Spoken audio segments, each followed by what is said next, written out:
the organisation who represent rank and file officers, warn more and more are leaving the job because of low pay. And unless that's fixed, they tell us we face a public safety catastrophe. With me now is Tiffany Lynch, acting chair at the Police Federation, and she's written about this in the Times today. Tiffany, good afternoon. Good afternoon, Patrick. Thank you for having me. Pleasure to be speaking to you. Now, for listeners who don't know, remind us what a police constable, a police sergeant gets paid and how that pay has or hasn't increased in line with some of the inflation we've been seeing in recent years. Yeah, so the starting pay for a police officer outside of London is £29,907 a year. And to many that will sound a lot, but for the role that a police officer performs, the risks that they take, the restrictions that are placed upon them, that is a very, very low starting wage. So they will be on that for the first 2 years of their career, and then they will progress through the yearly increments as their pay goes further up the scale. You say we're on track to lose, and this is a massive number. It's the sort of number of officers politicians like to pledge to hire, not lose. You say we're on track to lose 10,000 police a year, and that newer officers are quitting after a year, 2 years, 3 years on the beat because they can't start a family on some of the salaries you were mentioning. Is that right? Patrick, it goes further than that. Police officers are overworked, they're underpaid, and essentially policing is under threat. It's not just the new police officers, our young in-service police officers that are now leaving the service because they're finding that the job isn't for them, it's too demanding, the stresses and the pressures that are placed upon them. We are losing experienced mid-service officers, which we've never heard of before. You would expect to lose a few, a small number, but we are anticipating 10,000 experienced officers to walk out of the door because they've simply had enough. This is placing a huge pressure on public safety. And we can't keep communities safe if we haven't got enough police officers. And the message is really clear.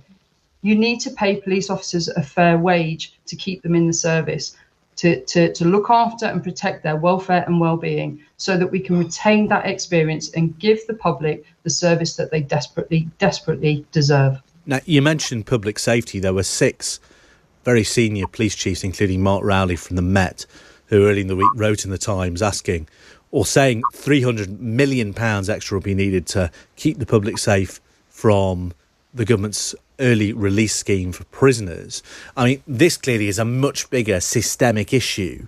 I mean, would you be able to put a number on it in terms of your ideal percentage for a new pay settlement? What sort of place are you in on that? So our pay has dropped by a fifth in the last 11 years.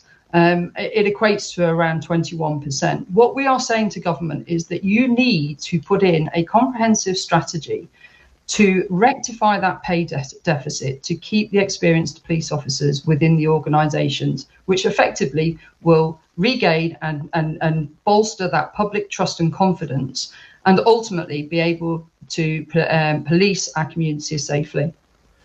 The public, when we poll them, which we do regularly at the Times, they are sometimes sceptical about ever-increasing public sector pay. And I hear what you say about police pay falling in real terms.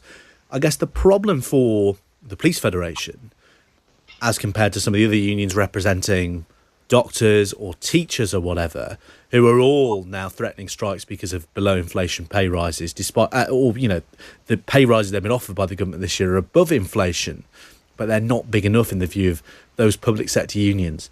I mean, you guys can't strike. It's literally written into your constitution, isn't it? And you have the agreement never to strike. Does that sort of tie your hands behind your back when you go into these negotiations? Are ministers basically telling you to suck it up?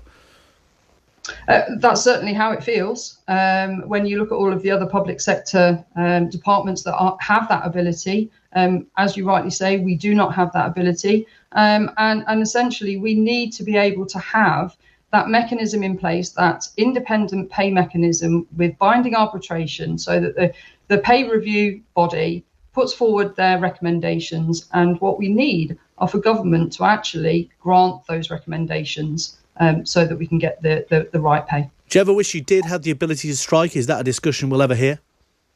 It's a good question. It's a very, very good question. I think we're a long way up from that, but there are certainly strategies and wills that government have to put in place before we actually get to that point. Now, Robert Genrich, the Shadow Justice Secretary, well, I've got you, Tiffany. We had him on Times Radio earlier. He's turned into something of a vigilante. He's in the news today after confronting fare dodgers on the London Underground. And he was speaking to my colleague, Hugo Rifkind, about why he felt the need to step in a little bit earlier. I do think that we all have a role in society to call people out. If you see somebody chucking litter on the floor, it's not somebody else's problem. Frankly, it's not just the police who should step up or the local council. One of the men you spoke to said he was carrying a knife, didn't he? He said that to me. Yeah. No, he threatened me. Look, I don't want anyone to put themselves in danger. Obviously, these are all individual choices that you have to make. But as a politician, you can just be in Parliament and make speeches and put down questions and speak to the media, and that's fine. That is the job. But I think there's also something for us to do, which is actually get out of Westminster, see problems and take action. Senior politician urging members of the public to remonstrate with, intervene on passers-by, even if they are armed. What do you think your members will hear listening to that in terms of public order? I would firstly say that the public need to think of their own safety before they intervene. That is something that is absolutely crucial. So where we have crimes that are being committed, we have victims and we have suspects. It's the police duty for us to actually go out there and keep our neighbourhood safe and apprehend those suspects. So what I would say is that for anybody that sees crime, call the police straight away. And if it is safe to do so, then obviously intervention may be appropriate, but only if it's safe to do so. Well, Tiffany Lynch, that's very clear advice. We'll let Robert Genrich know what you said. That's Tiffany Lynch, Acting Chair of the Police Federation. You can read her piece on the retention crisis and, in her view, need for higher pay for the police on thetimes.com. It's there in full.